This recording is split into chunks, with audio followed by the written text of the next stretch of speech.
Here's the PCI version 1 toe arm. As you can see, it's just a dog bone. Spherical still, but it's just a dog bone, and you have to adjust it with the OEM setup right here. You knock this loose and then you wedge something here and you could slide it back and forth. But with the new version and the cam bolt, this would be a million times easier. So let's pop this off and then install the other one. Here's the version 2. As you can see, it's also adjustable on this side. So just in case you need more adjustment than the OEM length, you can knock down these two hex right here and then make this longer. Spherical, and it's also skeletonized here so you don't have too much weight.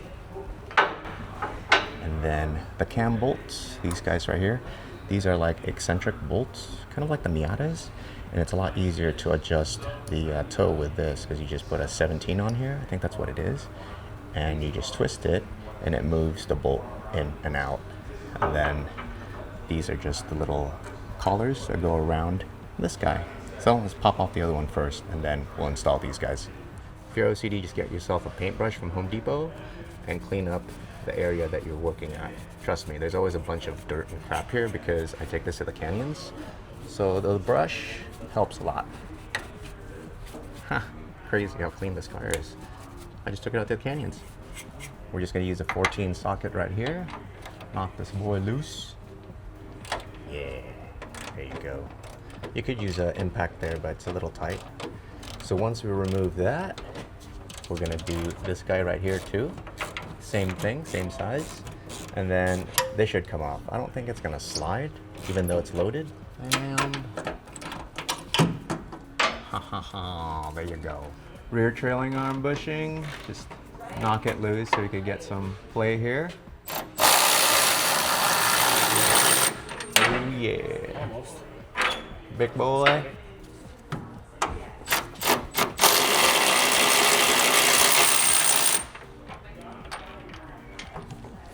So just enough to do this. All right, push it down. Haha. So you do have to remove those. Sorry, boys. But you learn from my mistake. There you go, version 1 dog bone. So we're just gonna assemble the version 2. Just take your collars, these guys. They go on each side of this arm thing, and then this guy on this guy, and then that's it.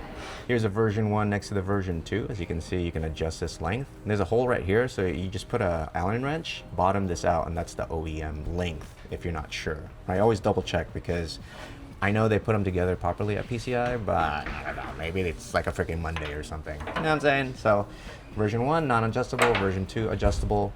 This side right here with the heim joint goes to the trailing arm side. This guy, this is the trailing arm.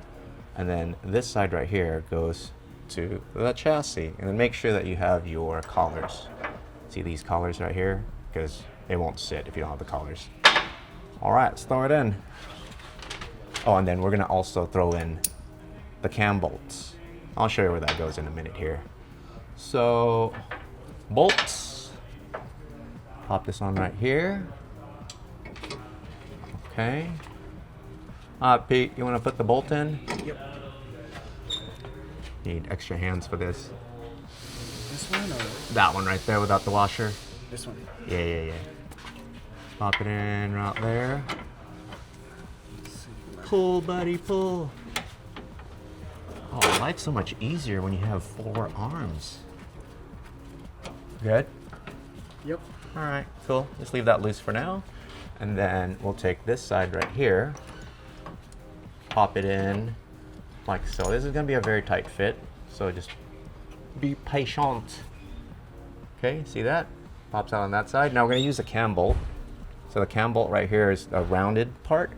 Obviously, if you look at the shape of this, is a rounded part on the bottom. Oh, it's a little tight. So there you go. I pop it in. Let's see if we can push it out just here. Trying to get a good angle here. It's kind of nearly impossible, TBH. Yeah, there you go. So let me see that real quick. Let me show them. See that? It's like a half moon on the bottom. And then there are little tangs on here. I'm not sure if you guys can see this, but there's a little tang. See those little tang things? It slips right into this oval. So it won't slip once it's in. See that? And then you just put the bolt in. Pop the bolt in.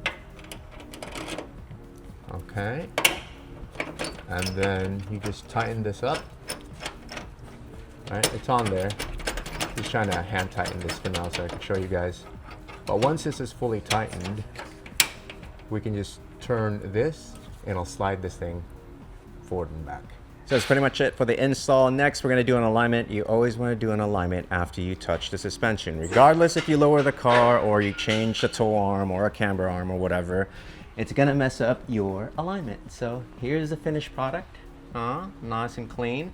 And now all we have to do is turn this 20mm head to adjust the camber, or the toe, and we're good. And then the torque spec for this is about 35 foot-pounds. Same with this bolt right here, 35 foot-pounds. And then over here, this is like 45, one side and then the other side. And then you're good to go. Hopefully that helps. Let's see my alignment right now. Here's my current specs. Not too bad, huh? Look at that. Negative, like almost 4. That's pretty close. The only thing we gotta really change here is the rear, and then we're good.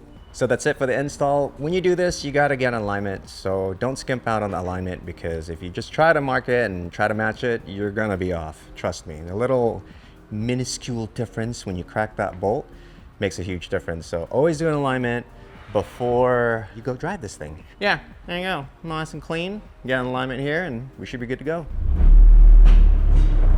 Fog lights on, fog lights off. Headlights off, fog lights on, and headlights. Moving. Ding. I gotta get my camera still. Don't kick me out yet. I wanted to hang out, bro.